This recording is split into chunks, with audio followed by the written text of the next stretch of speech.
following show contains adult content. It's not our intent to offend anyone, but we want to inform you that if you are a child under the age of 18 or get offended easily, this next show may not be for you. The content, opinions, and subject matter of these shows are solely the choice of your show hosts and their guests, and not those of the Entertainment Network or any affiliated stations. Any comments or inquiries should be directed to those show hosts. Thank you for listening.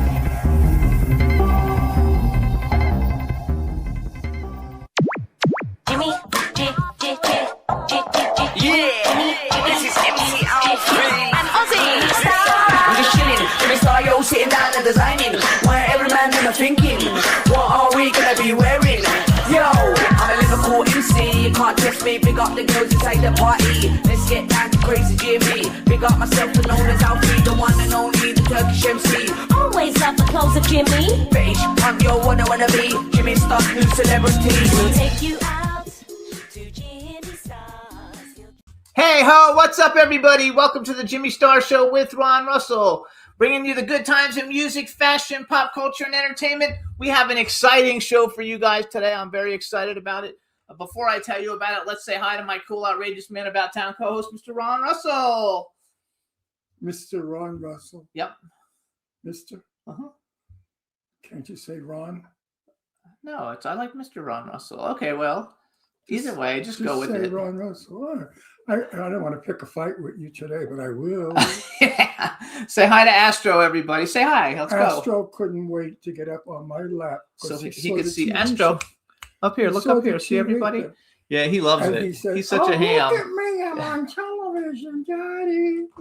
He's such a ham. A ham. Like Jimmy. He took after. He watches Jimmy, and then he becomes Jimmy. He does what Jimmy does, and he's a ham like Jimmy. Well, right, Astro. All right, what can we talk about? Well, Of course, we have to talk about the weather. Everybody's freezing their nuts off in New York. All my friends in New York are not going out of the house. They said they can't even get food service because the restaurants or grocery stores can't deliver because they're so busy. You have like a 3 or 4 hour wait. So you have to call in for dinner now in the morning so they can get some food to you because these people will not go out in the street. And I said, there's no snow there. They said, bullshit. There's more snow piled up. You can't get a car out. You can't get to a taxi cab because you have to go over a mountain of snow and slush and freezing water. I thought, oh, Jesus, who the fuck wants to live in New York? Not me, especially with the communist mayor. It never happened. So I don't know. Florida, I'm feeling terrible for all the iguanas are dying. They're falling out of the trees because they can't live in anything less than 45 degrees. And they had trouble. No, it must be warmer than that because it's not 45 degrees. What? In Florida, it's not 45 degrees. Yes, it was. It was? That's why the iguanas were falling out of the trees. That's sad, though. Iguanas. And we used to have them all over the place when I of lived the there. poor dead iguanas. And you had to see all the people picking them up, trying to bring them indoors to warm them up, to save them. Anyway, we're having freak weather. We have freak people running our country, not Trump, but other people. And, it's just a mess. It was 30. Lady Lake says she lives in where she lives. It's 34. Right. She's in Florida. So what's up, chat room? Hope everybody is doing good. Let's say hi to some people in the chat room. We have Angela Joseph has joined us again. Hey, Angela. We don't need you. Goodbye. Go away. Yeah, right. We have Jeff Caperton. Hey, Jeff. Jeff. Your show last week was a lot of fun, and we did really good. We got like 26,000 views just on YouTube, which is really good for us. So up came on my page, your picture of you in those underwear. And you hung like a mule. You're hanging, you're swinging. And I was wondering how many people care about the underwear or they care about you, because there was an article adjacent to that picture and it said, do you think there are more than 1,500 people who dig Jeff? And I thought, well, probably in Palm Springs alone, they all dig him. So I was going to warn you, Jeff, please never come to Palm Springs because I don't have security enough to protect you. Say something nice to Angela because she thinks you're serious. No, I love Angela. She's out of her fucking mind. Angie, you don't know me by now, but you know there's an expression in Italian, che sprezzo amo, who teases loves. If you got indifference, then you know you're in trouble. And I can be very indifferent to people. Watch how I am indifferent to Jeff. But anyway, Jeff says he's going to be in LA next week or be here. He's joking. He says he'll come to Palm Springs next week. no, if you come to Palm Springs, I can't protect you. The queens will climb up your legs. I mean, they're going to kill for you. They see that picture of you in the underwear. You got to be kidding me. You know, in this town, I wear very baggy pants because, God forbid, I show an outline. They chase you, they follow you, they grab you in the supermarket. You're not safe in Palm Springs because it's the capital of gay people. And they think they can do anything they want to a straight guy. And it's okay, it's legal. He says, who wants perfection? No. We want to say hi to Stephen. Anyway, Jeff, I tease the hell out of you about it because I get a kick out of it. You know, we guys that have what to talk about, they make comments about me all the time on the red. I can't help it. Some people hang low, some people hang high. I happen to hang low. And no matter where you put it, right, you got to tape it to your leg or stick it up your own ass. I mean, wherever you put it, it's going to show. So you're going to pay the consequences because the jealous, evil queens that have 2 inches, they envy you.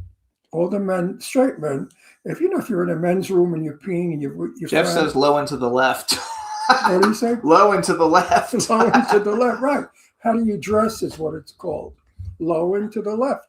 But if you're in the bathroom and with your buddies and they happen to look down, they get jealous because they got 1 inch and they can't even, deal with the idea that somebody's hung. So anyway, we hung men have to be proud, and I fight this all the time. Women show their tits. In the movies, women show tits. They show pussy, they show ass, okay? But God forbid they show a guy's dick. Everybody in Hollywood has a stroke. I think that's so sexist, because they exploit women like women are trash, show them getting eaten, show them with their assholes open, show them everything on a woman. Who cares? She's a woman. We can degrade her. But the men must never, never show their ugly little dicks. So that's my cause. I say, let's make it even, Hollywood. If you're going to show women, you got to show men. Because it's most of the time when they do, it's like they like put fake ones on. They like we had that guy on from that Pope TV show. Well, he didn't have a dick. I mean, first of all, the producers say, how big is your dick? And then if you're ballsy enough, you show it. If not, you lie. But if you lie and they film it, they say, where is it? We need dick in this shot. Jeff says low and to the left is also his stripper name. Also, we want to say hi to Stefanino, Eurodance. I'm on a roll here with this conversation. Everybody listening is loving it. But no, seriously. Now you made me lose my whole train of thought. That's okay. Anyway, equality ends in certain places in Hollywood. And that's what I don't like about Hollywood. They're all full of shit. They're all phonies. They pretend, they say, they procrastinate, they condemn. They give their opinions. They say what they would do, and they don't do anything. They put rubber dicks on. I mean, come on. How humiliating. If I had to do a nude scene, first of all, I don't need a rubber dick. But if but I would never put a rubber dick on. That's like a woman doing a nude scene and putting fake tits on. And the guy's got them in his hand when she walks away. Yeah. I mean, it's not working, babe. You got to do it real, kiddies. In Europe, in Italy, in Greece, in France, they show the man's dick. It's no big fucking deal. No big deal at all. It's a part of the human body. Anyway, you guys, we have a great show for you today. So my end of conversation is, Jeff, do nudes. Yeah. I'll do them with you. We can have a sword fight with erections. You guys could do the full Monty. You guys could remake the full Monty. Full Monties. We could be the first actors to be hung and swung. So, you guys, we want to thank you for tuning into the I think I'm show. out of my mind. You know, they say when you get to be 85, you become a dirty old man. Pretty soon you're going to be 86. What? Pretty soon you're going to be 86. Rub it in, prick face. No, that's not a rub in. That's cool. Jeff says he's in for the full Monty. For the full Monty. And it told you and I, we can like swing. I'm sure you can find a few more people, and then you could actually redo the full Monty. Oh, I think an idiot. No, I would never show my body naked. No, not because I'm shy, but because I don't care for my body. When I was young, I would walk in Manhattan naked. I wouldn't care. I mean, I had a beautiful body. I had a thin, long, lean, like a swimmer's body. I had a beautiful body. Now forget about it. I look like my grandfather, except I never met my grandfather because he died before I was born, and that's why I look like my grandfather. But anyway. So I want to say hello to everybody in the chat room. We want to thank everybody for tuning in every week. You can listen to the show. We're on Libsyn, Apple Podcasts, iHeartRadio, SoundCloud, iTunes, Spotify, Amazon Music, Google Podcasts, YouTube. And I think I forgot to write down a bunch of them when I was like writing all this down. But those are all the major platforms. So thanks so much for tuning in every week. I think you guys are going to love this week's show. We have two great guests. Kristian Bruun, I think you pronounce it Bruun.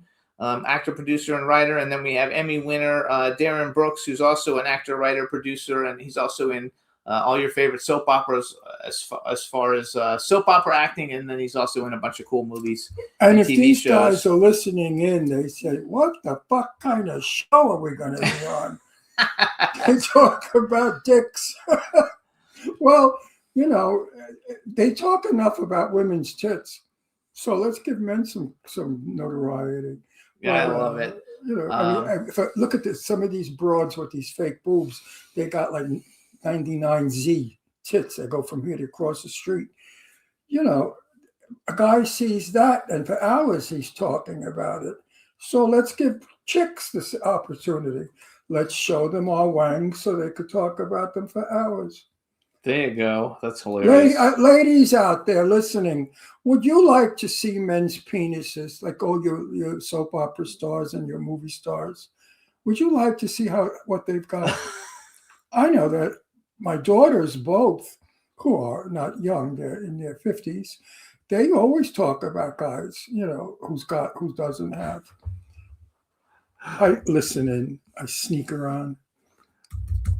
Anyway. All right, so we're going to bring on our first guest. Clean anyway, it up you ready? and get going. You ready to bring on our first guest? Let's bring him ready on. if he's ready to come on after hearing what we just talked about. Hello. I'm ready. I'm ready. Are you into dick showing? My own or other people's? No. If the part was a leading part in a $200 million movie and you were the star, but you had to do it half naked, would you?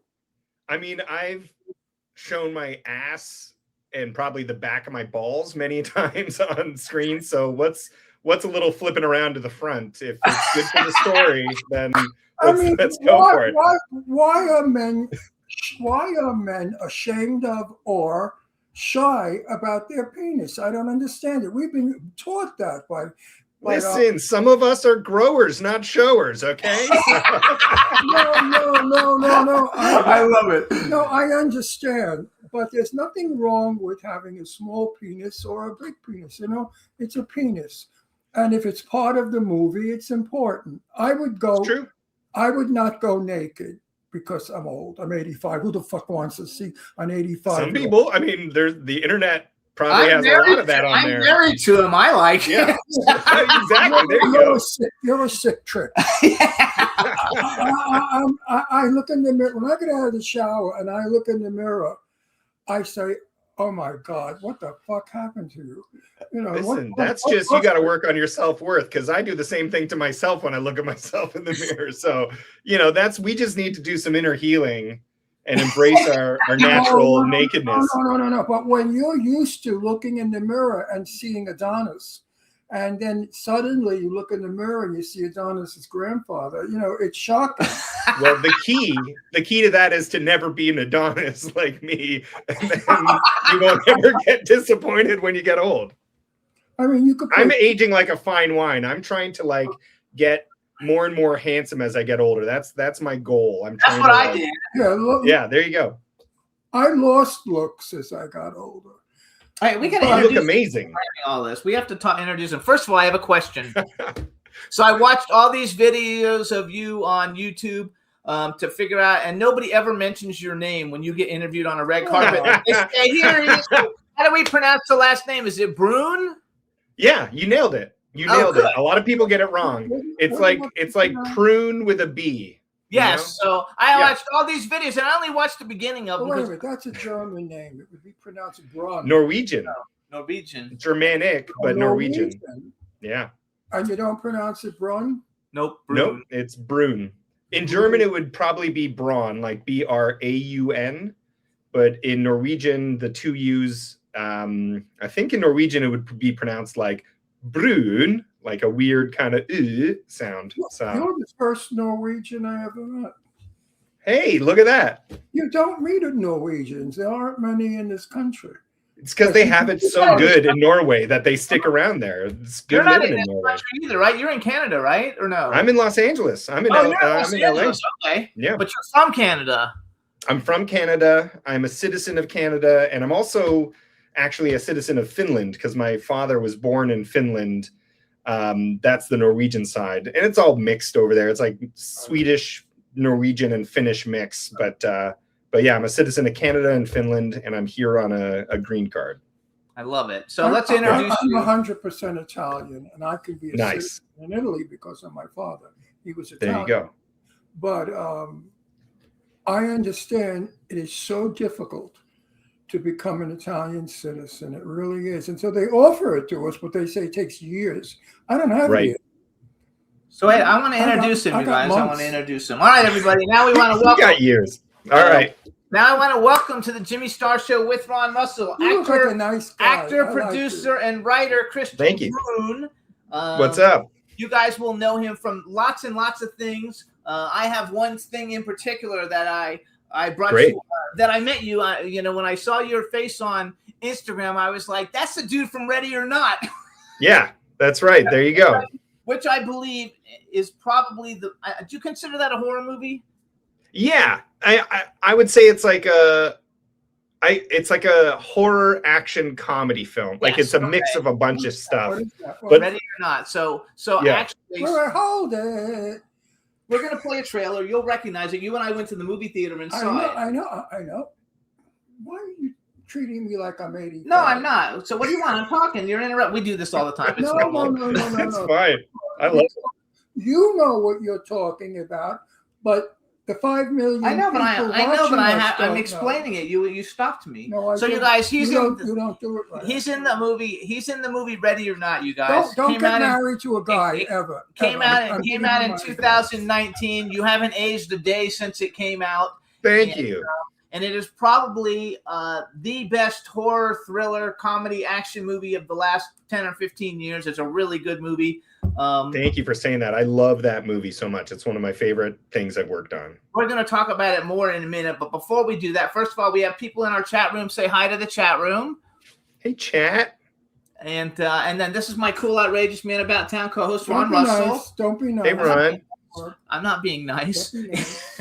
And you guys can follow You're Kristian. sleeping in the guest room. You for guys long. can follow Kristian on Instagram. He's Mr. Kristian with the Kristian Bruun. Thank you. That's true. So I have a question. Being from Yeah. Canada, do you know Steve Basic? No, I don't know Steve Basic. Okay, he still lives Should in I know Canada. him? A lot. Well, he's a pretty popular actor. He does a lot of right now. He's doing a lot So of like what's the point if he knows him or not? because he's a good friend of our show. He's been on 50 times. I want to. How do I spell his? I'm going to look him up. BACIC. He's here to talk about himself. I know, but not he's Steve no. We're here to talk. I'm always happy to talk about other people as well. We'll like Oh, I him. He's know. a good guy. I Right. just thought maybe because you're in Canada and he shoots a lot of stuff in Canada. I have not met him, but I know who you're talking about. Yeah. There you go. All right. So you started acting in Canada. How long have you actually been doing this? Like 20 years now at this point. 20, coming on to my 22nd year now since I graduated theater school. Yeah, just start really young. I mean, I'm 46 now, so I went to college finished, got my degree, and then I went to theater school after that. Yeah, you don't. What'd you get your original degree in? Drama. Oh, okay. It was a drama degree. You really studied the whole thing then. I came to it pretty late, so I needed as much instruction as possible. I love it. So some of the things that you've been involved with. So I have heard of Orphan Black. I had no idea what it was until I Googled it, and has 50 million Google search results for Orphan Black. It's a television show, and you're on 45 episodes of it.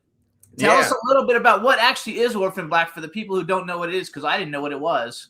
So Orphan Black is a sci-fi show, but it's kind of light sci-fi. It's not like really hardcore spacey type of stuff. It takes place now, and it's about a young woman who discovers someone who looks shockingly like her, and she kind of steals her identity and realizes that there are more people that look exactly like her, and it turns out she's a clone. This is not a huge spoiler. It's a clone show. Right. And it stars Tatiana Maslany, who plays all these different lead characters, all these very different women who are clones. And it's really dark and funny and kind of fucked up in places. And it's just a wild ride of a show for 5 seasons. We did 50 episodes altogether. I was in 45 of them. I play her husband, a husband of one of the clones, who's like a suburban soccer mom, and I'm like your stereotypical suburban dad, and we get pulled down the rabbit hole of some crazy shit and have to do some pretty crazy shit. It's a wild show. It's really out there. It's really fun. And recently it came on board on Netflix. So a lot of people have been like rediscovering it or discovering it for the first time. And it's been getting like new fandom, which is pretty cool. Before it was on AMC and BBC America. Sorry about that. I interrupted. What's the title again? Orphan Black. People watching us that are old and they don't remember things. I mean, yeah, that's fair.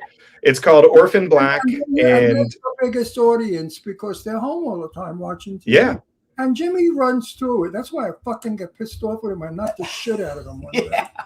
Because he does that. He thinks everybody's like him, 20 in his brain. 20, I'm like old. So in the chat room, they're saying it's an amazing show. You're 20 because you're retarded. Angela says that it's an amazing show. She watches a lot of cool stuff.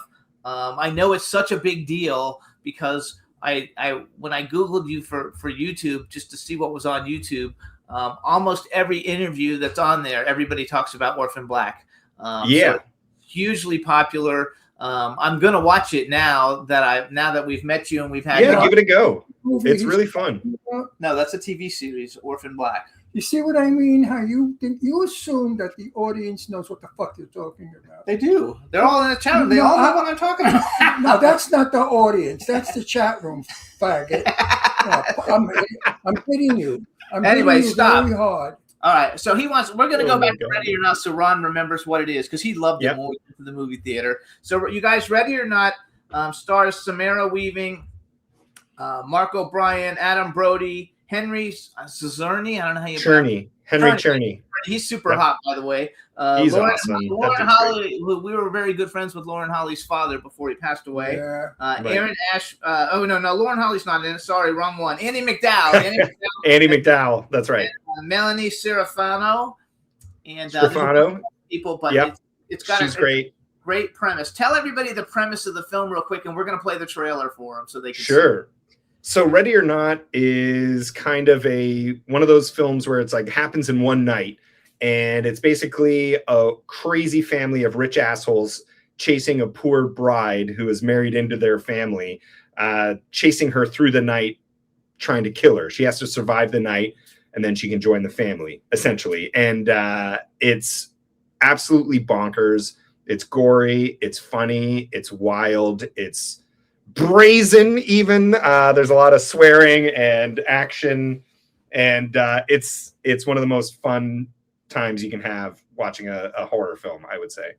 I think it's like the greatest one ever. You know, and the sequel comes out next month in March. I was going to ask you that after we saw it, like what you think, because I watched the trailer for it yesterday and it looks amazing. It's funny. I went to see a film last night, and the trailer, one of the trailers before, was Ready or Not 2, and the audience seemed pretty into it, which was great. I have a bunch of friends who are in this new one, and it looks just as wild as the first one. I've heard great things. The directors, I was talking to them recently, and they're super pumped, and I think it's going to be a blast. There's so many great people in it. Oh, I do too. It's So gonna be I awesome. hope so, because usually sequels stink. But Yeah, I think this one's going to be good. I think this is going to be great. I saw it. So Juan, we're gonna play the trailer that says Ready or Not. I want you to introduce it for us, and then hang on, we'll play it. Hopefully we don't get flagged on YouTube, and then we'll be right back. Got it. How you guys doing? My name is Kristian Bruun, and this is the trailer for Ready or Not. We're gonna start the count. Good luck.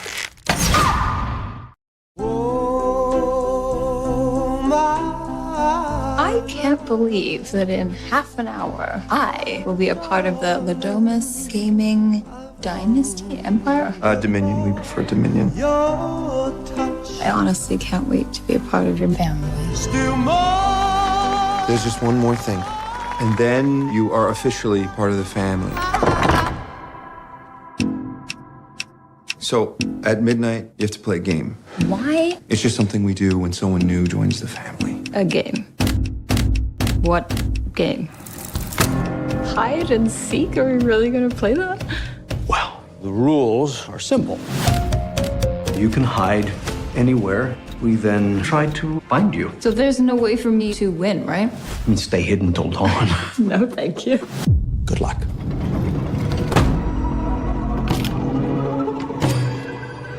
What the hell is this? How old is this thing? I know you're in here.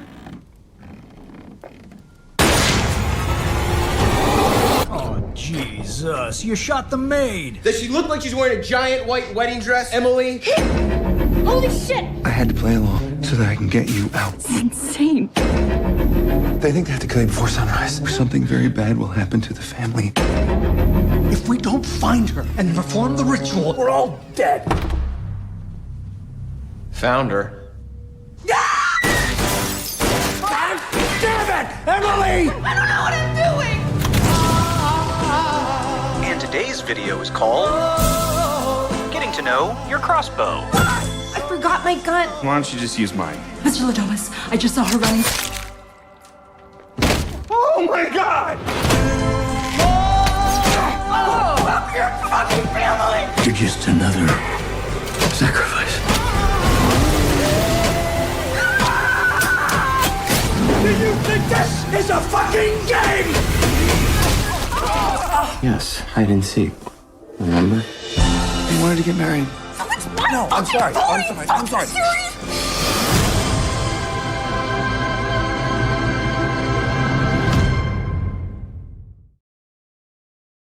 What a freaking great movie! It is Great so movie, awesome. great trailer. Oh, it gave me goosebumps. the only I got to go thing- rewatch it. Only thing I don't like, and they're doing it all over, low-key shooting. I hate that low-key shooting. The lighting is like dark. Low-key, don't they use the expression low-key anymore? Low-key in Was my that- view was low light. Yeah. Okay. Yeah. That's what they. It's very dark and moody for sure, because it all takes place at night as well. So it's like I know extra. that. But I Yeah. really find it very, very difficult to see and understand because of the shadows and stuff. In that Right. theater, though, you didn't have a problem. And the We theater, saw it it's in the bigger, theater, it and was I big. Yeah. remember Yeah. it blows up bigger. Yeah. So So- in the But other than that, wait, it looks very pro. I like the camera work. So most of Yeah. these- The camera work is great in it. I agree. most of the films, the camera work stinks. You know that. It's I awful agree. camera. Yeah. But this is good camera. Good. Actually, this is a big budget film, though, right? It was a big it budget. doesn't matter how big the. Here's the it thing. is. It wasn't that big. We made that film for I think $5 million, which is My God, not that's a lot. terrific. Yeah. Yeah. And it Like a made big like 50 to 60 million or something like that. Yeah, that's awesome. I spoke Yeah. with a big producer who I wouldn't even remember his name, but I don't. And we both came to the same conclusion. If it's done well, it doesn't need a lot of money because professionalism cuts corners quickly. It's the amateurs that fuck up. Yeah, we had David Zucker on our show, and he That, did that. that's what it was. And I agree. Amazing. I mean, he does more than 5 million, but he does like 10, 12 Sure. million. Yeah, that's Yeah. still low budget for And that. I agreed with him. If it's done by the people who know what they're doing, you go Yeah. through. And if the actors know their lines, you go through it smoothly, and it shows in the screen. It did 60 million. That's a lot. Then that's a great return. Yeah, I think it did like 50 to 60, and I mean, it was Fox Searchlight, and it turned out to be. It's kind of like the odd duck kind of film that Fox Searchlight would do, and they, or I think it was just Searchlight Pictures, but they do kind of more art house stuff. So this was kind of a bigger swing for them to do a horror film. And it turned out great. And, it's become one of those kind of cult classic films, if you know kind of a film, and people really like it. And I think when the sequel comes out later next month, a whole bunch of new people will rediscover the original. So, yeah, it's such a fun project. Yeah, and Marcel Waltz did The Knife in the Mouth a long time ago.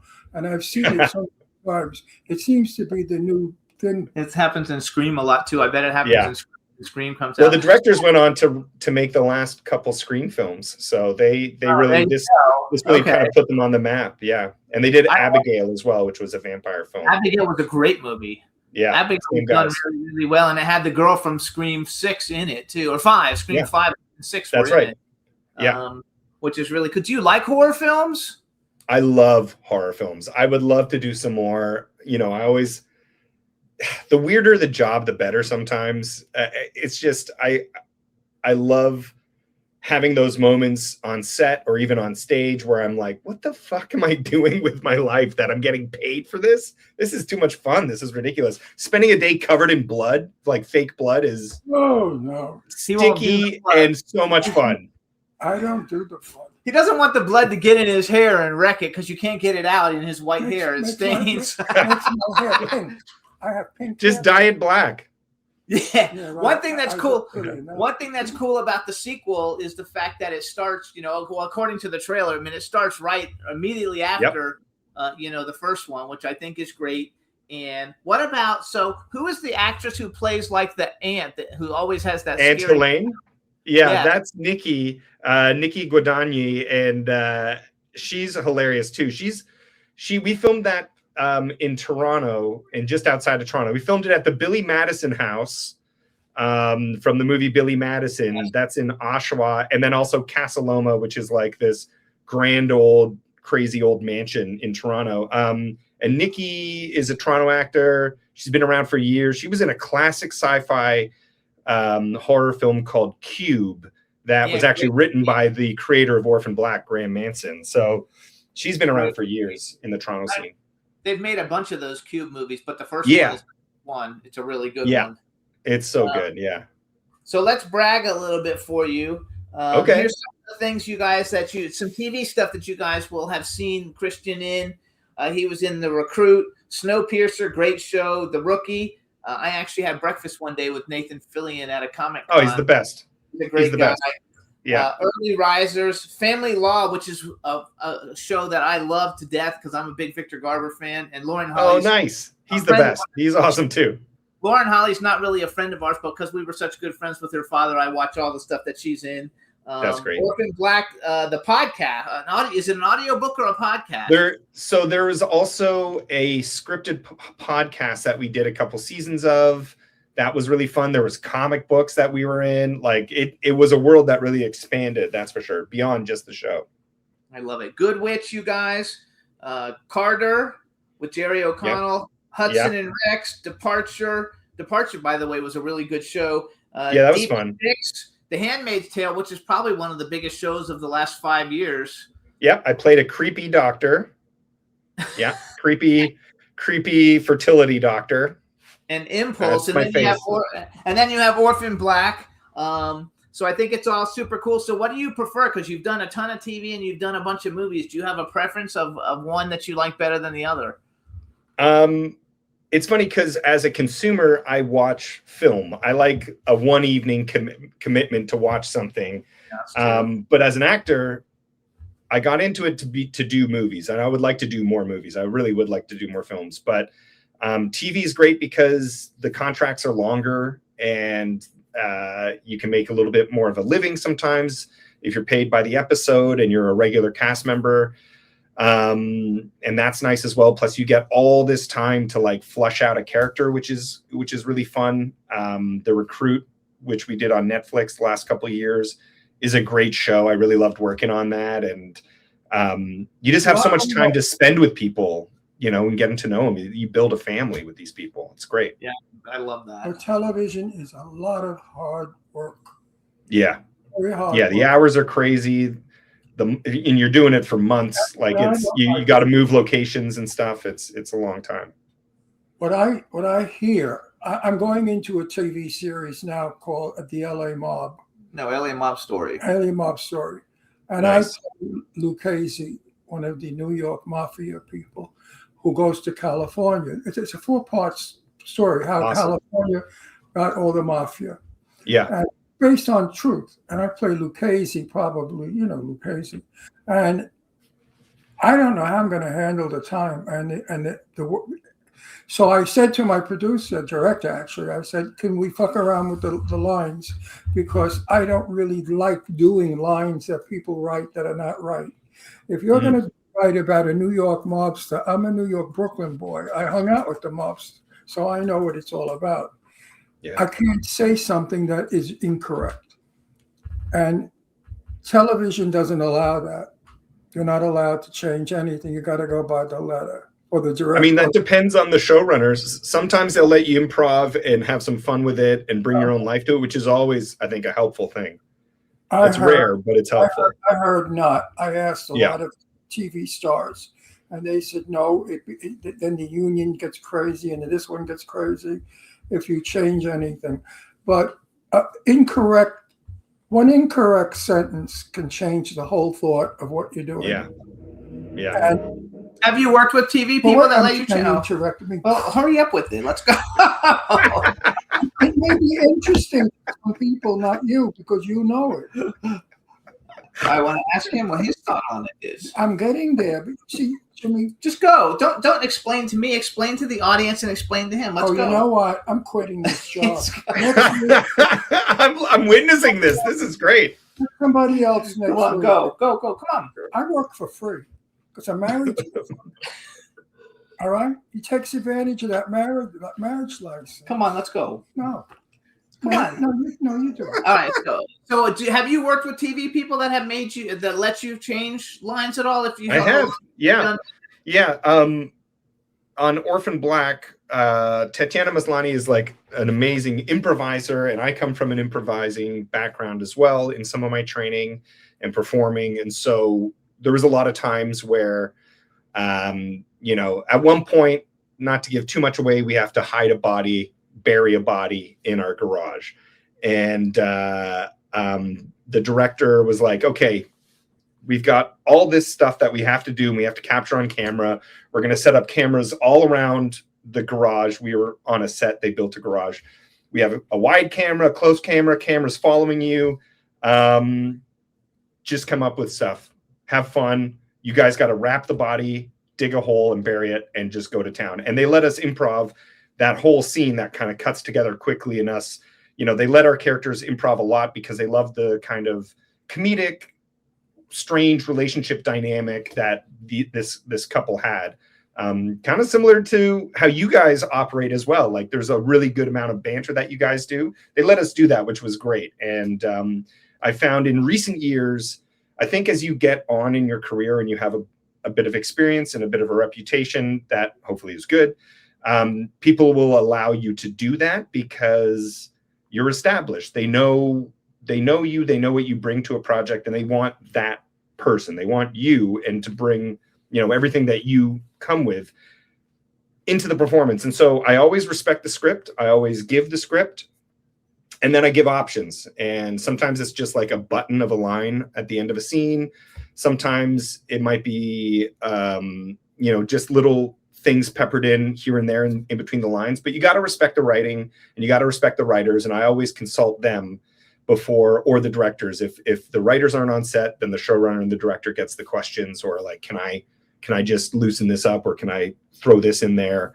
And sometimes you just go for it on set and see if they like it. And sometimes they're like, you know what, just stick to the script. And you're like, okay, I tried, no problem. So it's loosening up a bit. I usually play gangsters and mobsters all the time because I'm a New Good York casting. because I'm a tough guy in real life. Yeah. So, Yeah, I wouldn't mess with you. So no. Seriously, I scare people easy. So I forgot what I was going to say. Fuck. You usually play a gangster. I don't know. He's worried about this one thing because in movies he gets to change his lines all the time. I was in a movie, Right. the big friggin' rat with 4 gangsters, right? And it held up in a cabin. The guy I was working with, I said, "You can't be in this movie." He said, "Who are you?" I said, "I'm an actor, but you stink." I said, "That's a New York accent. Your ass is a New York accent. That's not. You sound like a fag from New York." He said, "What are you talking about?" I said, "You don't know how to do a New York accent. I'll show you how." And I said to him, "Get over here. I'll get you now.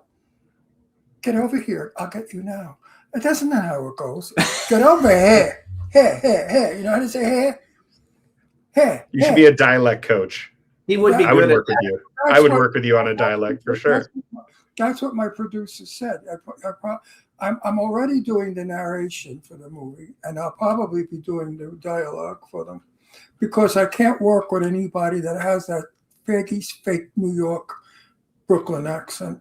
It goes in my That's ear one thing wrong. he can't stand. We watched something last night. Like, what a terrible. He was like, "That's such a terrible New York accent." And people come to him all the time asking him, for it. But when he does movies and he does horror movies and stuff, he usually gets to change lines a lot because they're not hugely budgets. They're all like $1 million or under, a little under, and so he gets he gets to really do what he wants in those. And so this is going to be something new. I'm in the business 65 years.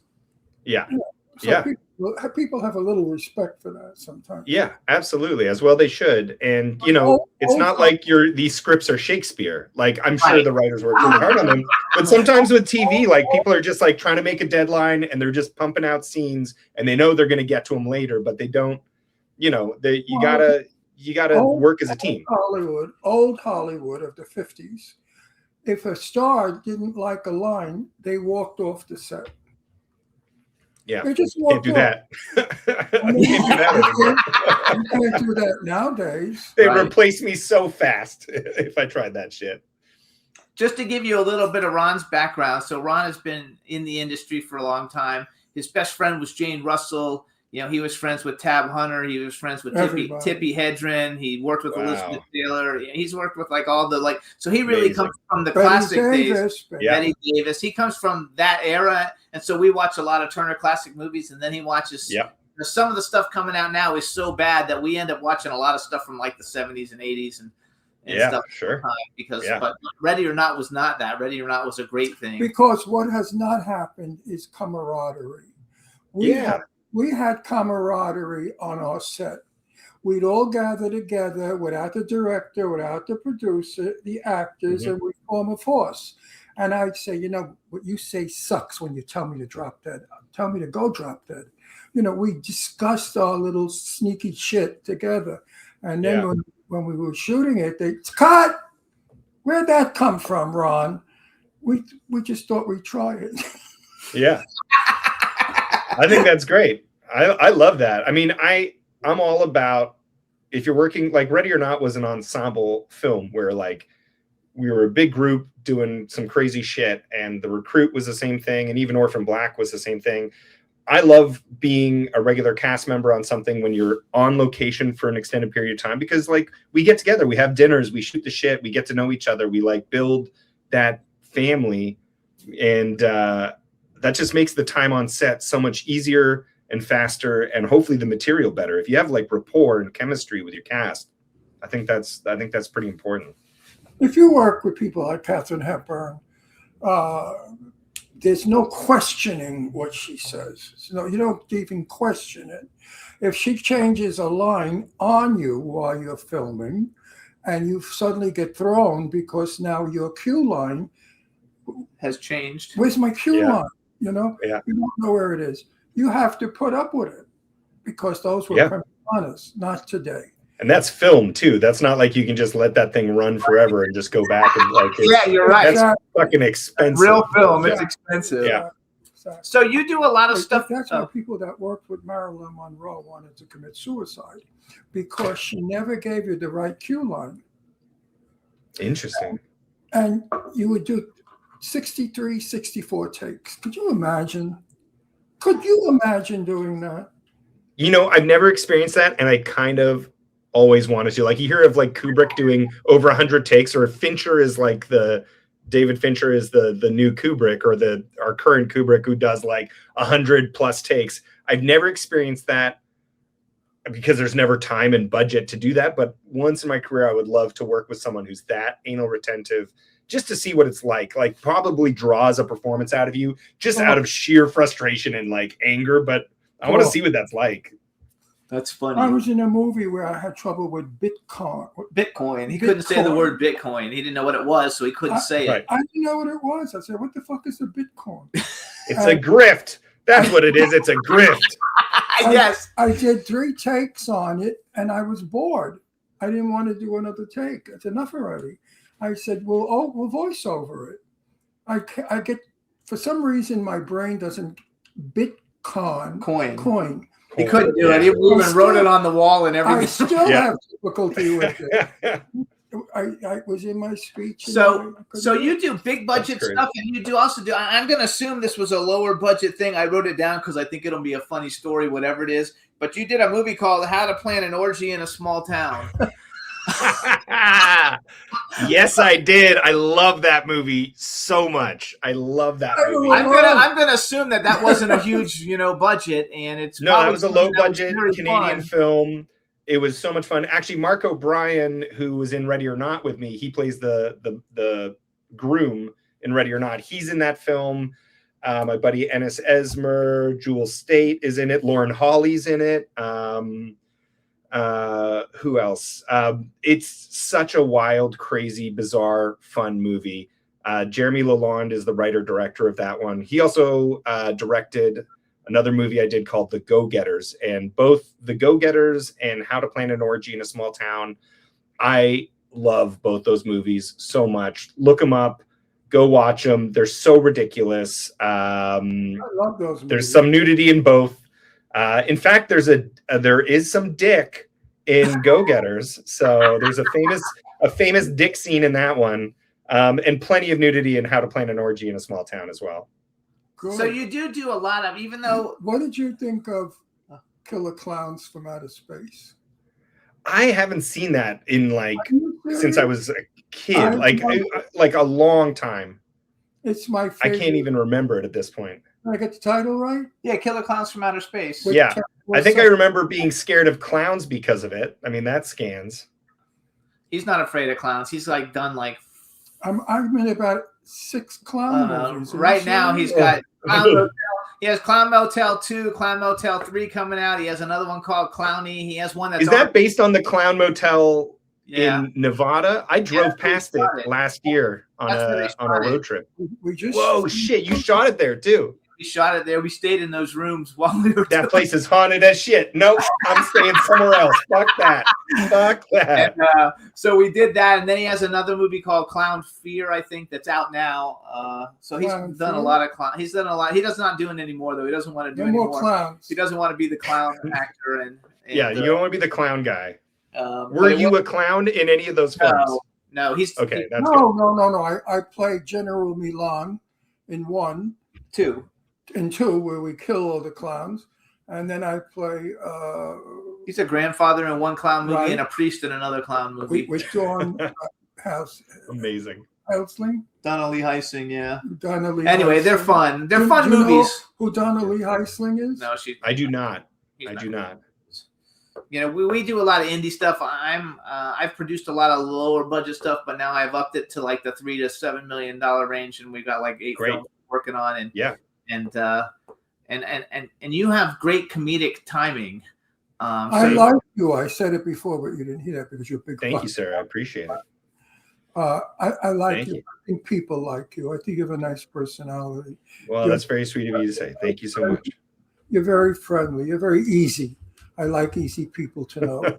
Well, people that let you in right away, because I'm like that. Yeah, I think there's too many assholes in this business, so I'm happy to just be a nice guy and hope people want to work with me again. I mean, really, like at the end of the day, that's it shows in your film. If you do a long film, your personality comes out. We know that. Camera gets it. Actually, guys, if you haven't got a good personality, you're not good in a film. So I think you're very good as an actor. That's what makes you. I appreciate it. You're a personable actor. You guys, on his television credits, I forgot to mention he did 35 episodes of Murdoch Mysteries. That's right. He also did a movie called A Shoe Addict's Christmas with Gene Smart and Candace Cameron Bure. Candace Cameron Bure, yeah. And Tammy's Always Dying with Felicity Huffman, Clark Johnson, Lauren Holly again. You work with Lauren Holly a lot. Aaron Ashmore. Yeah. It's funny. Yeah, she's popped up in a few things that I've worked with, and I don't think I've ever actually had a scene with her, oddly enough. That's funny. Yeah. She's very We have the same manager. Her father was wonderful. He also did She's great too. Eat Wheaties is a comedy, I'm going to assume, but it's got a great cast: Tony Hale, Alicia Cuthbert, Danielle Brooks, Alan Tudyk, Robbie Amell, who I'm a big Robbie Amell, guy. So I like Robbie Amell, and Paul Walter Hauser, who has really become a big deal nowadays. He's awesome. Yeah, Lamorne Morris was also in that. Yeah. So I like doing indie stuff as well. Like I like a mix of big budget stuff. I love small indie stuff, whether it's a new director. I do a lot of short films as well because I just love to work with my friends, and I have friends who are trying to establish themselves as directors or even actors who are becoming directors and want to like cut their teeth, and I love doing that stuff as well. It's I like being a part of the community in some way. I've got only problem working with friends is you get paid 5 years after the movie's been out.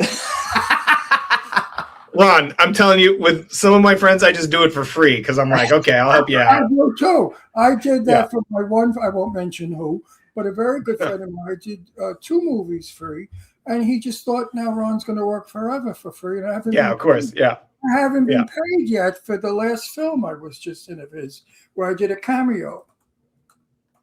So you got to be careful. Bust some heads. The old saying, friends, business, not friendship. Actually, though, I've got 9 movies that I'm like working on in different stages of development, and you'd be good for like a lot of them. So I will let you know once you hit me up. Hit me up. I've got some really good ones, and I think you would like some of them. And I just got attached to a new one today. If we work together, I'll show you my penis.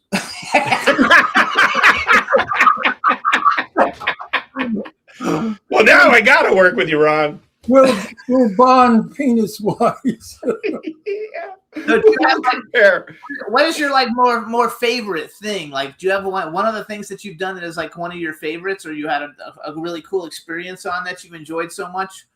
Yeah, recently The Recruit was great because we got to film in Korea for a couple weeks, in South Korea, and that was fascinating and really, really fun. Being able to like jet set and go around the world is like a dream come true.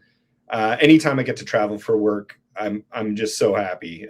I'm in my wheelhouse there. So The Recruit was special. Ready or Not was amazing. Obviously, Orphan Black really launched my career. I mean, these are all really, really special projects that are near and dear to my heart. And like I have stuff in my office on the walls from like all of those projects. I'm looking at a Ready or Not picture and The Recruit and Orphan Black. It's everywhere. They mean a lot to me. I love it. Do you go to a lot of autograph conventions signing for Orphan Black? No, I haven't. I've been thinking of it just because times are tight these days, and any little extra help you can get always goes a long way. But I haven't done that in a while, and I figure Orphan Black hasn't been around for so long. Maybe there's less interest in it. I don't know. I would totally do it, though. Especially now that it's on Netflix. Do you have an agent for that? Because if you don't, I'm friends with a whole bunch of those agents. I would love to meet some convention agents for sure. I will. Yeah, I'll send you a message later because I've got a couple of good ones. You walk the door pictures of movies. Right. We're moving to Florida, so we're packed. Oh wow. Where are you guys right now? Are you in LA or New York or Palm Springs.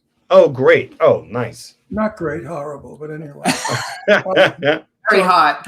If I still had up all the pictures of my people, my friends, I would have the camera now go around, but we don't have them. Yeah, we do everything down. But my thing goes from Jane Russell to Betty Davis to everybody. I mean, it's amazing the people that I've known in my life, and none of them that I hate, because I mean, these are people I love in the business. So when they say that people in the business are crazy, neurotic, insane, whatever, no, they're talented and colorful and artistic. And they're on my wall because I love them all. Every one of them I love, right? There's not one up there that I don't love, who I know really well. And I miss them. Like you're looking now on your wall. I'm looking on my walls, and we don't have anything on ours anymore. And I miss the picture, because I visit with my pictures. People of course. I look at them, and then they're here for a reason. That's my question. Do you visit with your pictures? Yeah. I spend time looking at them. Like I sit here and I write as well, and if I'm drawing blanks and I just can't come up with stuff, I take a look around, or if I'm having a day where I'm just like, you're not talented, you don't know what you're doing, I look around, I'm like, I've fucking done shit. I've done stuff. Like your stories come back. The story. Yeah, and you remember the times you had on set. They keep you going.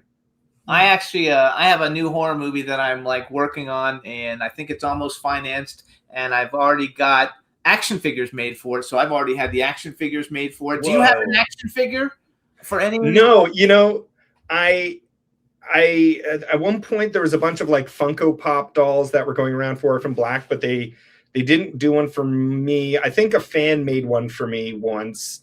I've had fans make like action figures for me, but I've never had my own official action figure. One day that's gonna happen. I'm really big into the whole action figures thing. Do we have photos? Yeah, we have Funko Pops that people made or we made also for us. Yeah. So we have Funko Pops, but Funko didn't make them. They were made for us. Yeah. And but I'm learning about how to make action figures because I made one for my my movie, The Legend of the Bunny Man, and I have an extensive, like everybody who comes on, I ask them if they have an action figure, because if you had one, I would like go out and get it.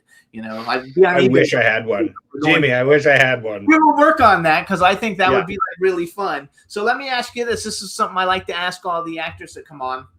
Sure. Bucket list. You've already done a lot of great things. If you could work with any male or female actor, living or dead, who would you like to work with? And the second part of the question will be, if you could have ever been in any movie ever made, what movie would you like to have been in? Oh, man. This is wild. I mean, look, my favorite films, because I was of a certain age when they came out, are Jurassic Park and The Fifth Element, like two crazy 90s films that I love, and I rewatch them all the time. I would love to be in a fucking Jurassic Park film, just straight up. I don't care how shitty it is. I don't care how amazing it is. I would just love to be in a Jurassic Park film. You have a favorite one? Something I mean, the first one's my favorite one. What's that? Sorry. The best one. The first one's the best one. You would be disappointed working in it because everything is green screen and you're working with nothing. You're on an empty stage. That's why the original one would be good, because like the original one had huge animatronic dolls, and that's one reason why it feels so real and interesting to people. Like the computer, like all the CGI work was way less back then, maybe in some like bigger group things, but they had like these big puppets going on. I mean, that would be so cool. One of those are like, I have a 3.5-inch Sam Neill action figure from Jurassic Park, the first one. Amazing. It's like this big and it's worth like hundreds of dollars, but I like of course. I love that. Where we had the movie was called The Big Friggin' Rat, and it was a Volkswagen-sized rat. And I was a Volkswagen-sized rat. Rat, yes. Amazing. I was at 6 a.m. in the dark, and suddenly the rat lit up. He was freaking terrifying. I don't like rats. Red eyes. Not hard to act with that. Yeah. And teeth, terrifying. Saliva hanging. It was scary. So I found that to be fun. I like Love It. Okay, so now, so that's the movies. Then let's That's go the movie. Yeah, who would you Sure. like to work with that You you know, haven't worked with yet? Yeah, I mean, I won't get a chance to work with this one, but I've always wanted, one of my acting heroes, and more on the dramatic side, but he was great at comedy as well, was Philip Seymour Hoffman, and I would love to. He was I mean, great. anything I watch with that dude, I'm just like, fuck, man, I wish I could be that good. I wish I could just embody a character like he did, and Actually, he was just. him a lot. No. Yeah, not. No, in I mean, look. I wish I could. I wish I could do what he does, and his son is quite talented as well. But He's the you know. same as you though. Like you do comedic and you do dramatic. He was Right. a screaming queen. Are you kidding? No, he wasn't. He was a big fag. Of course he was. Oh, I don't know about that, but it was a great. Doesn't matter what he was. He was a fantastic actor. I mean, Oh, I could watch that dude all day. I could Yeah, he watch was that great. dude He all was, day. off camera, he was notorious. Are you serious? Okay, so Philip Seymour Hoffman. Yeah. Who's a female one you would like?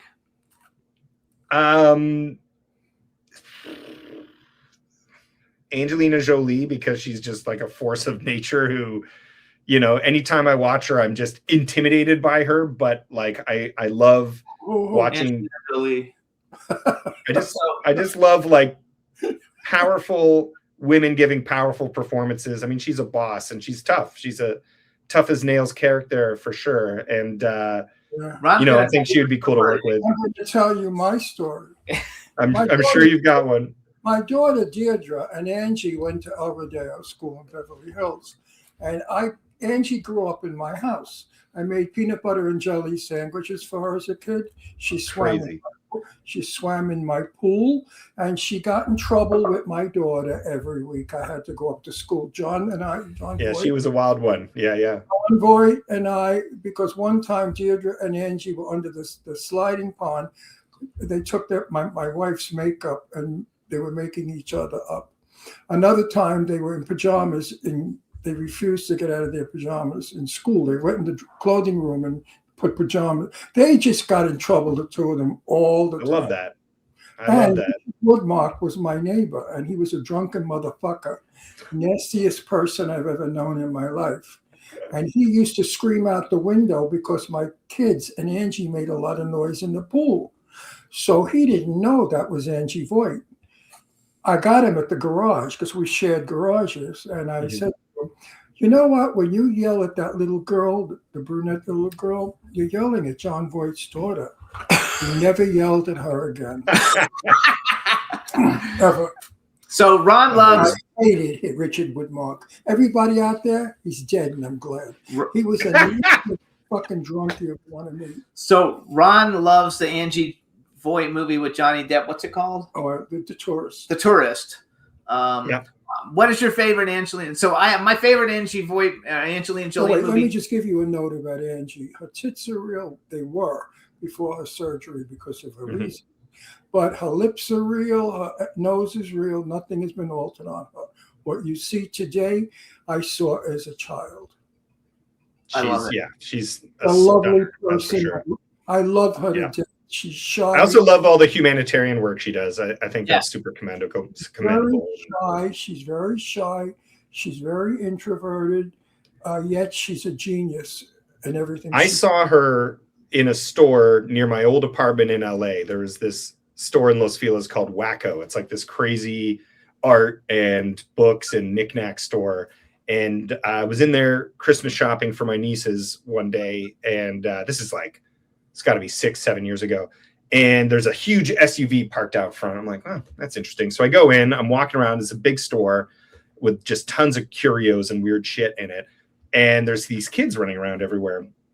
I'm not paying attention to it. I walk past an aisle and I see a lady in like a big tan raincoat, like a classic old gumshoe raincoat tied at the waist. And I walked past and I was like, that looked like Angelina Jolie. And then I looked back and it was her. And she was so radiant and beautiful. I swooned, like I almost fainted, and I caught myself before I fell over. I was bowled over by her presence. I couldn't believe it. And those kids running around were her kids who bumped into me at one point and were very polite. They're like, "Oh, pardon me, sir." They called me sir. I was like, wow, these kids are very well behaved. and didn't have the guts to go talk to her and say hi and say I was a fan. But that was my only Angie moment. So I would probably do the same thing. If I worked with her, I'd probably just faint. I'd be like, oh, God. No, you wouldn't. I'd get the Because flop sweats. she'd be the first one to support you and hold you up. But her father, John, was very strict. Very strict with her. I believe it. My daughter and she would hang at the Beverly Hills High because we lived across the street from the Beverly Hills High, and they'd roll down the hill.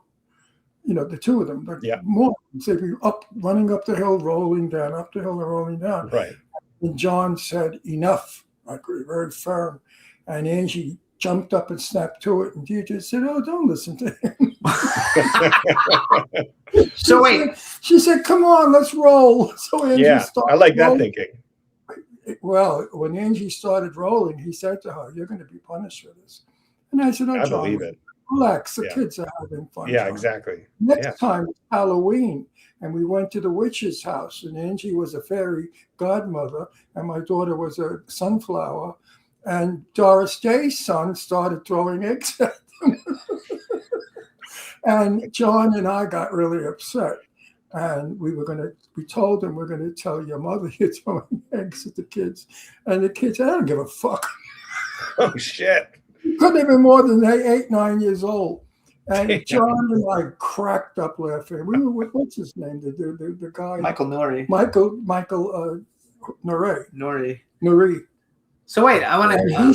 The kids today, they got some fucking. So hang on, I want to go back. So what? So I have two favorite Angelina Jolie movies, and they're not ones that other people are really popular. But one of my all-time favorite movies is Hackers. Have you ever seen Hackers? Oh, classic! You know, those technology films never age well, but they're like a fine wine at the same time. It's such a good film. And the other one she did is a movie called Foxfire. Right. Hardly anybody has seen it. Have you seen Foxfire? That's the one where not in a very long time. It's like they're all like kids in high school, and the teacher like hits on one of the kids, and Angelina Jolie. They all punch the teacher and beat him up, and then they become outcasts and stuff. What a great movie! So anybody want to see young Angelina Jolie? But Hackers is one of the greatest movies ever. Hackers is great. I'm going through her movies right now to see which one I like the most. I mean, I really love Mr. and Mrs. Smith. That's like, it's so badass. It's a great action film. She does action really, really well. But she's charming and funny, and you know the chemistry between her and Brad Pitt is just electric. Obviously for real reasons, which soured down the line. But I could tell you a story that never. We only have like 2 minutes, so that never gets out. They said that Angie took Brad Pitt away from that other girl. Jennifer Aniston. That's not true. Angie had an apartment on Olympic Boulevard in Beverly Hills, and she and Brad Pitt were together way before he was with Jennifer Aniston. So wow. Yeah, so she had him before Jennifer did. I love it. So what was your okay, that's a good one though. Mr. and Mrs. I think Smith. that's the one for me. There's so many here, but yeah, I love that one. We love her, so it's a big one. So you guys, this is Kristian Bruun. Check out. Well, first of all, you're going to see Ready or Not 2 is coming out soon, so you got to watch Ready or Not 1 before you can see Ready or Not 2, so you know what's going on. Now that Orphan Black is on Netflix, right? Did you say Netflix? Yeah, that's right. It's on Netflix so now. Can watch that on Netflix. We wish you all the best with everything. Thank you for having me. Cool convention. That'd be great. That'd be cool. I'd love that. And maybe we'll work together. I would love that too. I would love that too. So thank you so much for coming on. We had a great time. You're a great talent, and we appreciate you coming on the show. Nice to have met you. Thanks for having me. Thanks, guys. Bye-bye. We'll see you around. All right, everybody. That was great. I love it. So we're going to take a really quick music break, and then we're going to come back. This is Maximus Tronic, Our Last Kiss, and we'll come back with our next guest, Darin Brooks. Enjoy, everybody. You pour another glass of wine and tell yourself that everything will be fine. And I watch my life like some TV show, and I cry for you like you know I would.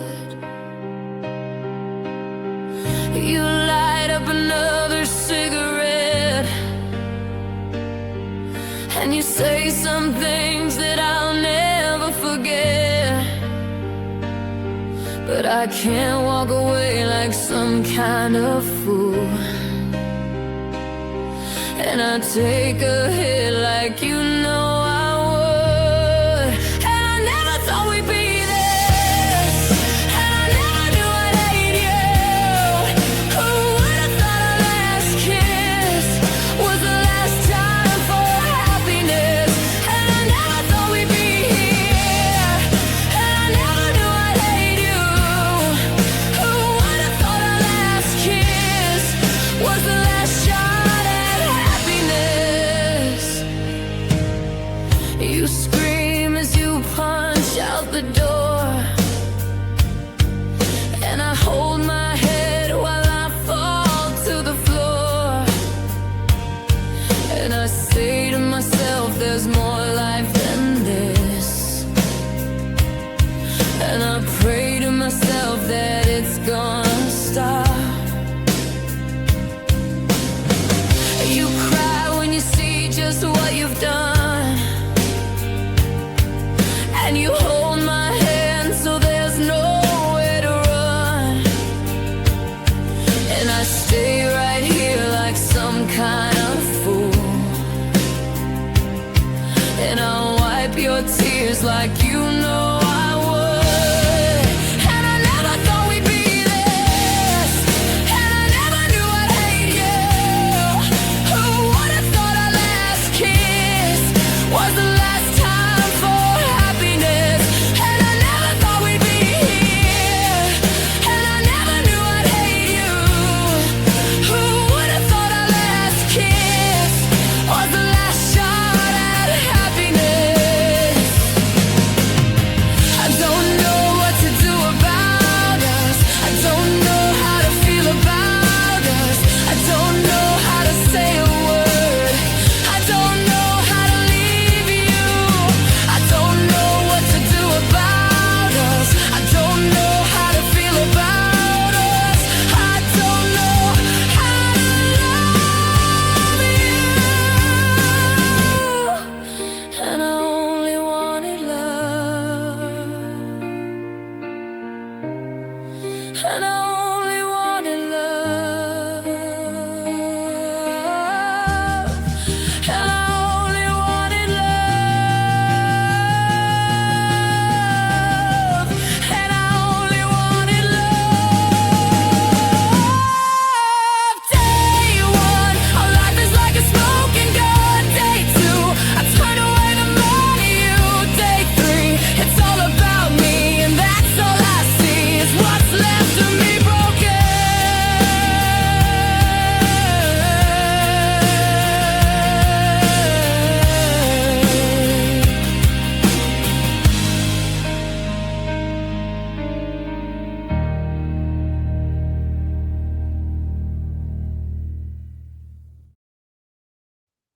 Hey everybody, that was Maximus Tronus, Our Last Kiss. Now we're going to bring on our next guest, Darin Brooks. Let's bring him on.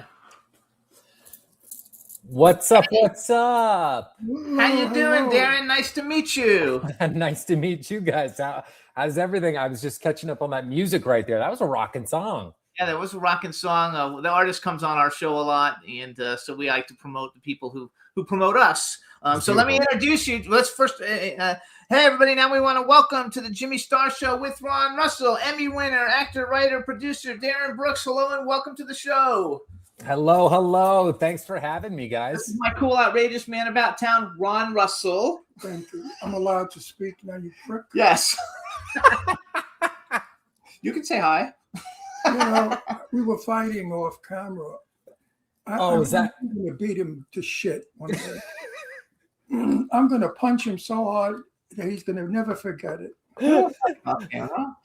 Well, we were sort of getting ready to punch it out. Oh. So we have a chat room with people in it. Say hi to everybody in the chat room. Shut up. Shut the fuck up. Hello, hello No, everybody. Chat room, and then there you go. All right. You look like a young, sharp guy, so we could play with you. Not so big next to me. So I wrote down that you were born in Honolulu. Yeah. Born and raised. Yeah. I was born and raised out there. My parents are both from California, but they had visited Hawaii with my mom's sister and like some of their friends, and they fell in love with the place, and they wanted bluer water, so they sold their house in Manhattan Beach and moved to Hawaii before I was born. Oh, that's funny because I have an uncle who lived there. Pineapple? Do you like pineapple?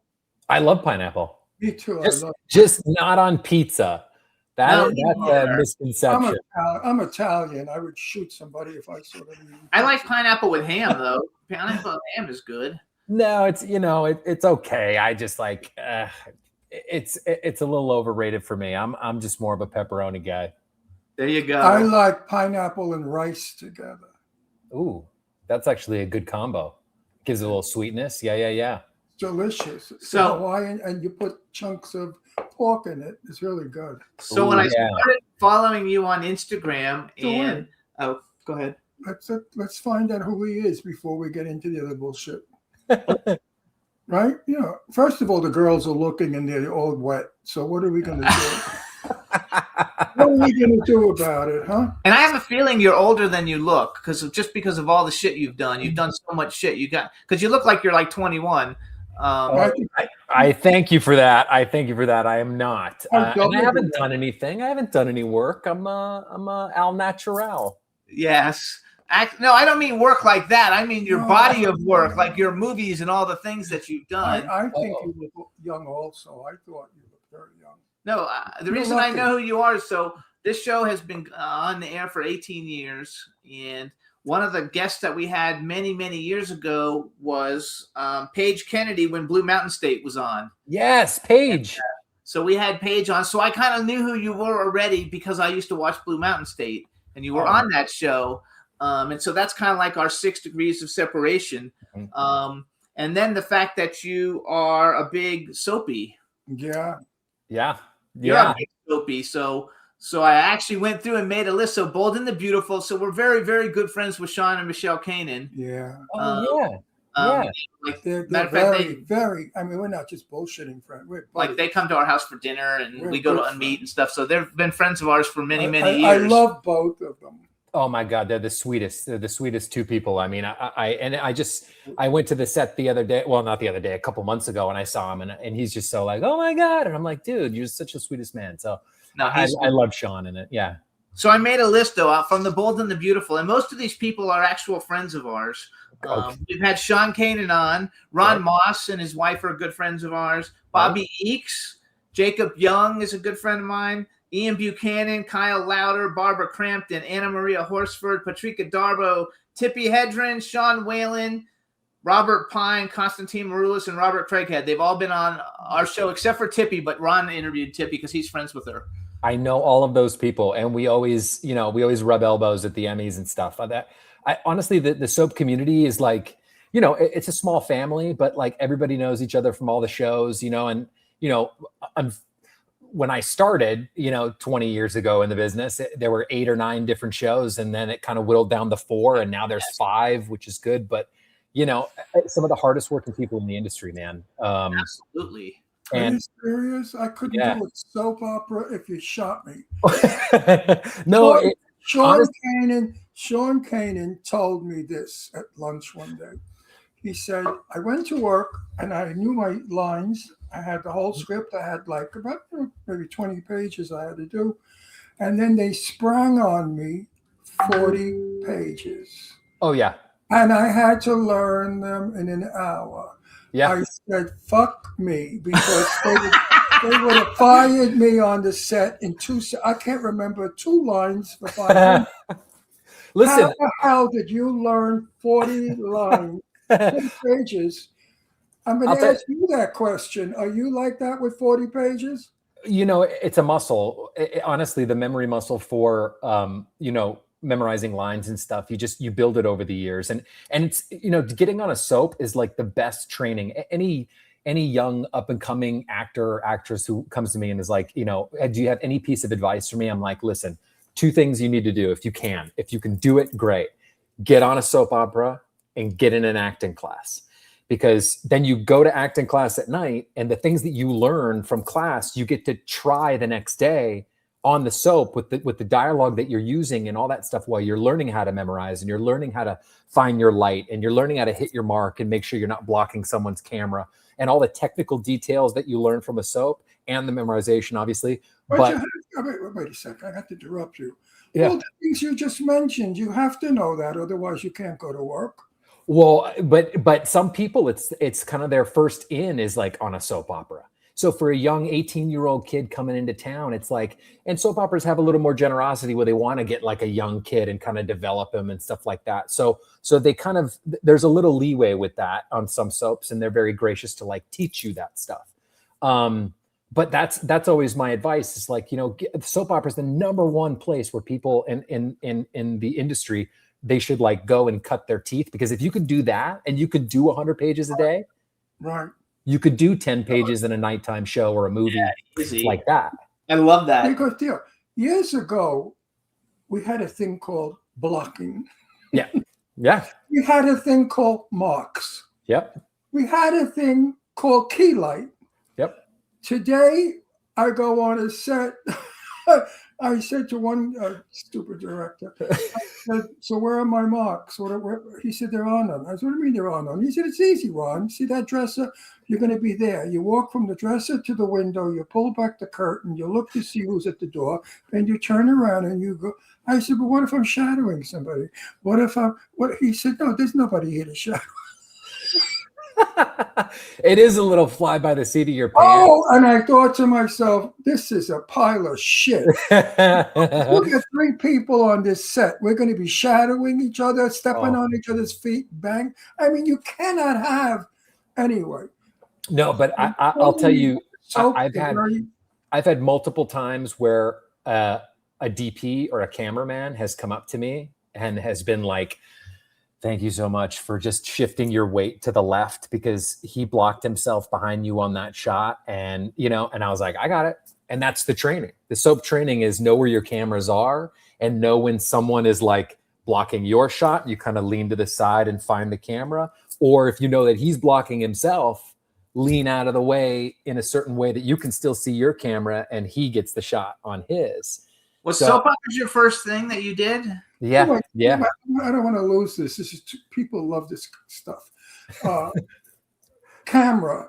Yeah. Camera. In my day, a camera was the size of a truck. Yeah, yeah. Okay, the cables were this thick. Be careful, don't trip on the cables. Today, they're working with like a little Instamatic. Yeah. Or a cell phone. Just a moment, we're filming the movie. Cell phone. I get the fuck out of here. Yeah.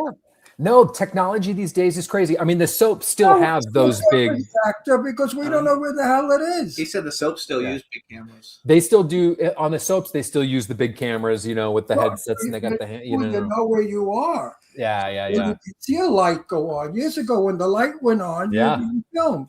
Now, when there's a light, the cell phone doesn't have.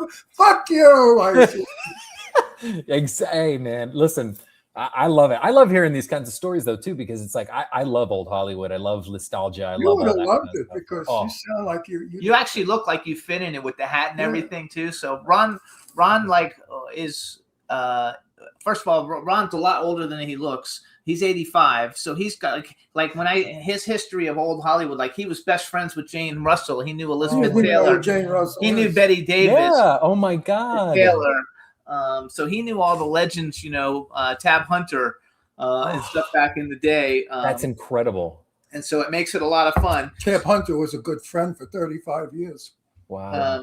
So the brag for you. So you're also on Days of Our Lives, 395 episodes, and the list is so long. I didn't go through the whole thing, but we've had Charles Shaughnessy, Crystal Chappelle, Kyle Lauder, Wesley Ure, Patricia Darbo, and Kevin Spiritus, which I'm sure you know all of them. All of them. I know all those people. It's such a small world. That was my first show. My first show was Days of Our Lives. And that was where I won my Emmy, was for, Best Younger Actor. And that's, that was 20 years ago. I think it's so, it's so great. You're very good looking.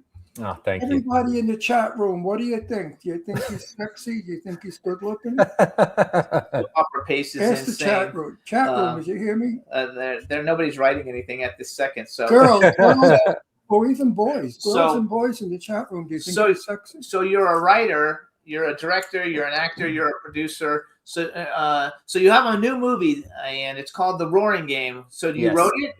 You wrote it? No, No, I did not write this. This was actually written by our director, Tom DiNucci. He wrote and directed this film. He wrote it 16 years ago, actually, and the Verity production company who produced the movie bought it a long time ago. You know, they kind of put it on the shelf for a little while, had some other things they had to do, and then you know, out of nowhere, they called Tom and said, "Hey, you want to dust this thing off and do it?" And he's like, "Yes."